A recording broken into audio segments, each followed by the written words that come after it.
Nous partons à présent pour le sud-est d'Hokkaido, à Horakawa, au pied des monts Hidaka.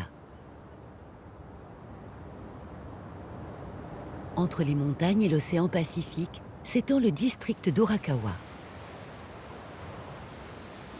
De petites plaines littorales, sillonnées par des rivières descendues des monts Hidaka, s'épanouissent entre les reliefs.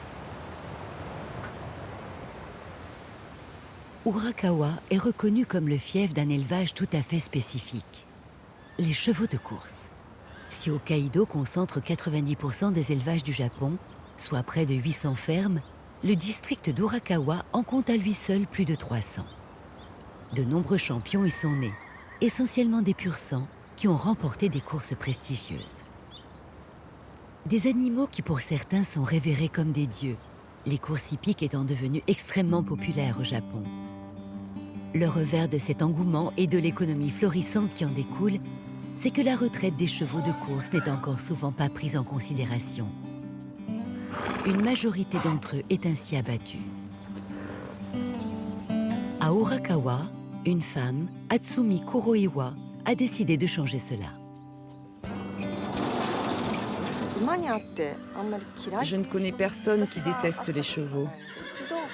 La première fois qu'ils rencontrent des chevaux, la plupart des gens les trouvent plutôt mignons, grands et gentils.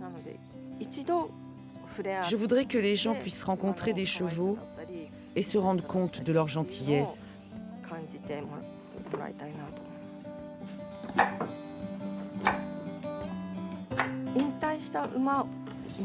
Pour les chevaux à la retraite, rien n'est prévu. Pour ceux qui ont beaucoup gagné, il y a bien des allocations mensuelles sous condition, mais ils sont très peu nombreux. Pour tous les autres, c'est l'élimination. Hatsumi a donc créé une ferme pédagogique axée sur l'accueil des chevaux blessés ou retraités. On ne peut pas les laisser seuls sous prétexte que ce sont des animaux ou qu'ils résistent au froid. Ce n'est pas bien.